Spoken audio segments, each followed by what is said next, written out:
As vias possuem um papel fundamental dentro do planejamento urbano.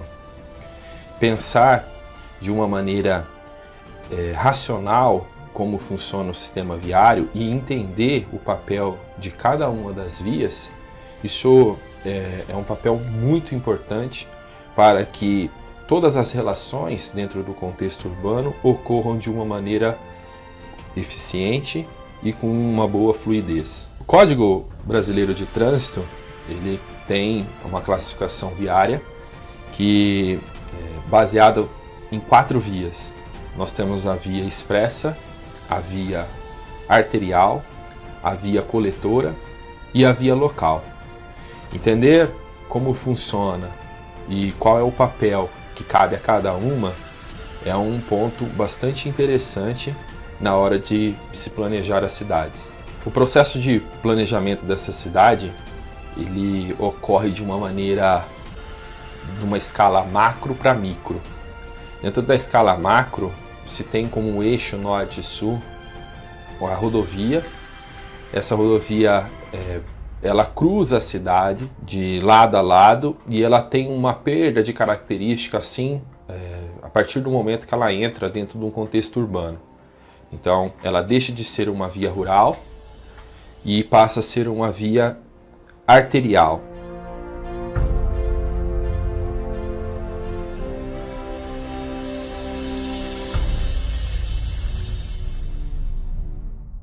O acesso macro, ele é promovido por uma única rodovia que perde as suas características a partir do momento que ela ingressa dentro do espaço urbano. Ela deixa de ser uma via rural, uma rodovia, e passa a ser uma via urbana com características de via arterial, promovendo uma integração dos veículos que chegam ao município com os veículos que ali estão. E esse cruzamento de norte a sul propicia uma série de deslocamentos que ocorrem em sentido periférico e em sentidos opostos, de leste a oeste. Esses cruzamentos eles são interligados por uma via expressa, essa via anelar, através de 2 grandes rotatórias. E esse sentido de fluxo na via expressa, nessa via anelar, possibilita um cruzamento contrário à ligação de acesso à cidade, ou seja, contrário à rodovia. Numa escala menor, nós conseguimos entender que esse cruzamento da via expressa ele permite uma série de outras ligações e cruzam também no sentido oposto, leste a oeste, através de uma via central que liga o município aos 2 extremos e 2 vias anelares que ela contorna todo o núcleo urbano. Essa via anelar ela tem um papel bastante interessante porque ao mesmo tempo que ela concentra o trânsito em pontos centrais de ligação dessas células, ela também dispersa o trânsito de uma maneira a promover fluxos externos e internos. Então eu tenho possibilidades de deslocamentos no sentido norte e sul, tenho possibilidades de deslocamentos no sentido leste-oeste e também no sentido nordeste, sudoeste, noroeste e sudeste. As vias anelares, elas permitem então um cruzamento promovido de uma maneira transversal ao cruzamento principal, que é por onde os visitantes chegam na cidade, no sentido norte-sul. Essas vias anelares, essa via anelar, na verdade, é uma via única. Ela promove um fluxo no sentido oposto, ou seja, leste a oeste. E essa promoção, ela acontece através de 2 grandes cruzamentos, que são 2 grandes complexos viários. Esses cruzamentos possibilitam a distribuição do fluxo de quem chega à cidade em 2 sentidos. As vias arteriais possuem um papel bastante interessante e basicamente são divididas em 3. Nós temos as vias arteriais paralelas, que são paralelas à rodovia, que muda essa característica. Então, elas cruzam a cidade num sentido mais curto. Paralela à via expressa, nós temos uma via central arterial que faz a ligação num eixo central da malha urbana. Então, eu tenho paralelas menores no sentido norte e sul, tenho a via expressa anelar no sentido leste-oeste e tenho uma via central arterial paralela a essa via anelar, que é uma via que promove um fluxo central dentro, ligando todos os núcleos de células. Além dessas duas vias, eu possuo mais outras duas vias que são vias anelares. Essas vias, elas conseguem concentrar o fluxo no núcleo de cada célula e também distribuir o fluxo, fazendo um sistema de conversão interna e um sistema de conversão externa. Então, ao mesmo tempo que eu consigo acessar o sistema viário da malha urbana de fora para dentro, eu também consigo fazer um processo de dispersão, ou seja, de dentro para fora.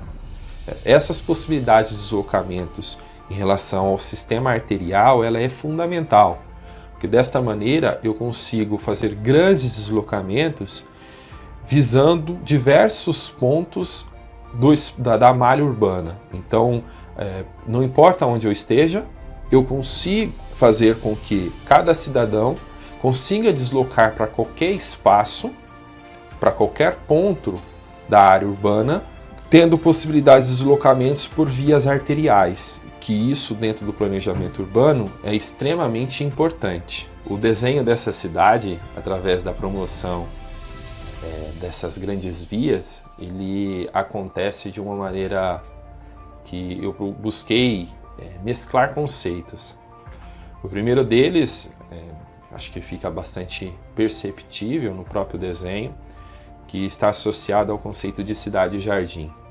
Howard, ele propunha a cidade através de delimitação por cinturões verdes, onde ele buscava a ideia de equilíbrio.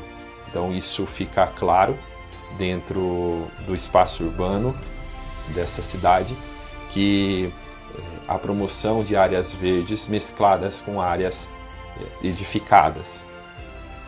O segundo conceito, ele está exposto através de um desenho um pouco diferente, mas ele está exposto pelo plano modernista urbano, que é presente em Brasília, por exemplo. Acho que seria aí o grande foco, né? A ideia de promoção de superquadras com esse desenho em formato de pizza, ela vai ocorrer de uma maneira bastante interessante. Então, dentro desse formato, eu tenho células. Essas células, elas são delimitadas por vias arteriais. Essas vias arteriais, ao mesmo tempo que limita fisicamente o espaço de cada célula, ela vai promover a ligação de uma célula para a outra.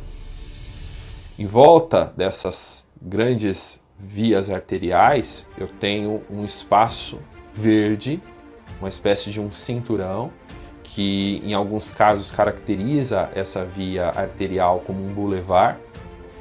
E dentro de cada célula eu tenho usos. Esses usos, em alguns casos, eles são usos mistos. E a ligação interna para cada célula ela vai acontecer por pontos específicos entre as vias coletoras e essas vias arteriais. Então eu tenho uma, duas, três, quatro ligações, que é por essas ligações que eu consigo acessar essa célula ou, no caso, sair dela. Acessando essa célula pelas vias arteriais que estão no entorno, eu consigo ter aí uma ligação direta à via coletora. E essa via coletora, ela vai cruzar com todas as vias locais de cada célula. Então, dentro dessa cidade, o conceito de hierarquização viária, principalmente a funcional, ela é bastante incisiva. Então eu tenho, dentro da classificação do Código de Trânsito Brasileiro, eu tenho dois grupos, os grupos de vias urbanas e os grupos de vias rurais. Então, dentro do grupo de via urbana, eu tenho 4 classificações. Essas 4 classificações foi utilizada nesse conceito de cidade. A primeira delas é a via expressa, que é essa via que faz grandes deslocamentos, na qual ela não tem cruzamentos em nível e também não tem lotes lindeiros a ela. Então essa via anelar, ela promove esse deslocamento para células que estão opostas, em regiões opostas. Depois eu tenho vias arteriais, que tenho basicamente 3 classificações de vias arteriais. Existem as vias arteriais, que faz a ligação entre as vias expressas no sentido norte e sul. Essas vias, elas passam pelo núcleo central de cada composição de célula e elas estão paralelas. E tenho também uma via transversal que cruza todas essas vias paralelas, fazendo a ligação no sentido leste-oeste. Dentro desse grupo de via arterial, eu tenho ainda uma via bastante interessante, que ela faz uma ligação similar ao símbolo do infinito, que promove as ligações internas e externas de cada célula, promovendo uma ligação contínua. Então essa ligação ela vai ocorrer concentrando o fluxo para cada centro de célula e também dispersando esse fluxo de uma maneira bastante igualitária. Então desta forma eu consigo ter vias arteriais que promovam diversos deslocamentos por vários pontos. E esses pontos, eles podem estar em qualquer parte dentro da área da malha urbana que eles serão atendidos. Além dessas ligações de vias arteriais, eu tenho as vias coletoras, que coletam o trânsito das arteriais e distribuem para as locais. Essas vias coletoras, elas têm uma função bastante interessante e geralmente não desempenham grandes extensões de via. Tenho vias locais mais próximas, que neste conceito buscou-se estabelecer uma hierarquização realmente bem definida. Ou seja, eu não tenho via local ligando via arterial diretamente. Então isso faz com que o trânsito tenha maior fluidez e mais eficiência. E dentro de cada célula, que eu posso ter uso misto, eu posso ter ligações dentro da própria célula, e as ligações que são externas à célula, ou seja, externa a cada um desses pontos, elas ocorrerão de uma maneira bastante seletiva. Então eu tenho pontos específicos de saída dessas células, que são por vias coletoras, que serão distribuídas diretamente às grandes vias arteriais. Cada uma das células, elas têm um desenho bastante característico, e basicamente esse desenho ele é conceitual e, independentemente do uso, ele segue um parâmetro.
Entender o papel de cada uma das vias e saber utilizar de acordo com a sua função é algo que pode ajudar e muito na eficiência da cidade. A gente sabe que a eficiência ela pode ocorrer de uma maneira diretamente associada aos deslocamentos. Então, saber promover a hierarquização viária pode ser o sucesso de uma cidade bem planejada.